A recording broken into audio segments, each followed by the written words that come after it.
महाराष्ट्र की राजनीति में 28 जनवरी 2026 का दिन बहुत ही दुखद था। बारामती एयरपोर्ट पर एक Learjet 45 chartered plane crash हो गया। विमान खराब विजिबिलिटी में दूसरी लैंडिंग की कोशिश कर रहा था, लेकिन रनवे के किनारे गिरकर आग लग गई। इस हादसे में डिप्टी सीएम अजीत पवार, उनके PSO Vidip Jadhav, flight attendant Pinky Mali, pilot Sumit Kapoor और को पायलट शांभवी पाठक, कुल 5 लोगों की मौत हो गई। ब्लैक बॉक्स मिल गया है और जांच जारी है। शुरुआती रिपोर्ट में हाइड्रोलिक फेलियर या स्टॉल की वजह बताई जा रही है। महाराष्ट्र में 3 दिन का शोक घोषित किया गया। प्रधानमंत्री मोदी ने ट्वीट कर इसे शॉकिंग और दुखद बताया, लेकिन राजनीति रुकी नहीं। अगले ही दिन से सत्ता की कुर्सी की जंग फिर शुरू हो गई और इसी बीच अचानक जैसे बॉलीवुड की एंट्री हो, राखी सावंत ने भी मीडिया और सोशल मीडिया पर धमाकेदार अंदाज में कदम रखा, जैसे कि कोई ड्रामा छोड़कर सीधे राजनीति में दाखिल हो गई हूं। लोग तंज कस रहे हैं कि महाराष्ट्र की राजनीति अब प्लेन क्रैश से राखी क्लैश वाली फिल्म बन गई है, जहां राजनीति और फिल्मी धमाका एक साथ चल रहे हैं। दरअसल राखी दीदी ने जैसे ही सुना कि अजीत दादा नहीं रहे, तो सीधे पापराजी के सामने पहुंच गई। आंखें नम या मेकअप का कमाल, आवाज कपकपी और बोली, अजीत दादा हमारे चहेते नेता थे, मैं श्रद्धांजलि देने आई हूँ, बहुत दुखी हूँ। कोई कुछ भी कहे, ये एक षड्यंत्र है ना? अरे बहन, प्लेन क्रैश में षड्यंत्र? क्या किसी ने प्लेन में पावर ऑफ लव वाला रिमोट कंट्रोल लगा दिया था, या विजिबिलिटी कम करके कट टू ब्लैक कर दिया? और वो look, body hugging maroon one piece, high slit boots, जैसे श्रद्धांजलि नहीं बल्कि आज का special event mister India revival दे रही हूँ। सोशल मीडिया पर तो तूफान आ गया। कपड़े तो पहन लेती, शर्म कर लो अगर अफसोस कर रही हो। व्यूज के लिए इतना नीचे गिर गई, घटिया, ये कभी सीरियस नहीं हो सकती। एक कमेंट तो कमाल का था, राखी दीदी मौत पर भी आइटम्स नंबर, अगली बार षड्यंत्र वाला डांस नंबर लाओ। ट्रोल्स ने ऐसा मचाया कि राखी की वीडियो वायरल हो गई, लेकिन बदनामी के साथ। लगता है दीदी को लगा कि अगर अजीत दादा नहीं रहे तो कम से कम मेरी टीआरपी तो बची रहे। उधर राजनीति का असली खेल चल रहा है।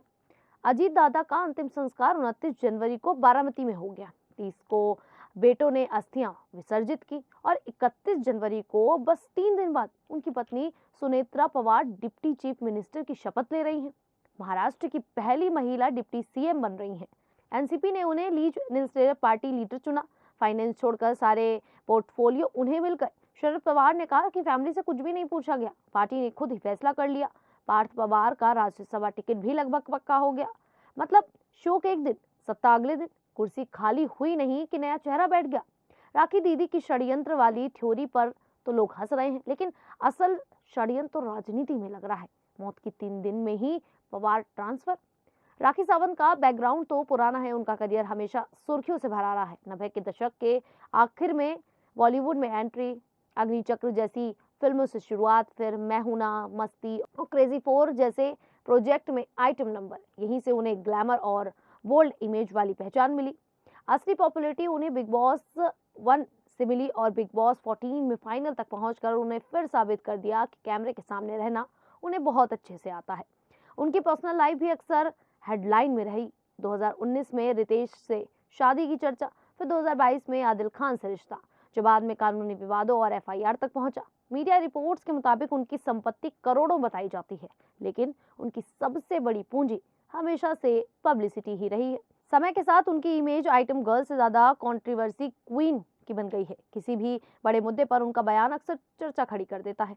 कई बार लगता है कि जहां कैमरा है वहां राखी का रिएक्शन भी पैकेज डील की तरह आता है।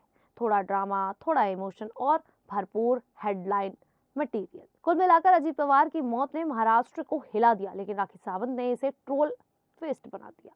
दीदी, अगली बार श्रद्धांजलि देते वक्त थोड़ा सादगी वाला लुक ट्राई कर लेना, वरना लोग कहेंगे ये तो मौत का क्रैश नहीं, फैशन का क्रैश था। और राजनीति, वो तो चलती रहेगी। कुर्सियां खाली होती हैं, भरती हैं, और बीच में राखी जैसी ड्रामा क्वीन व्यूज कमा लेती हैं।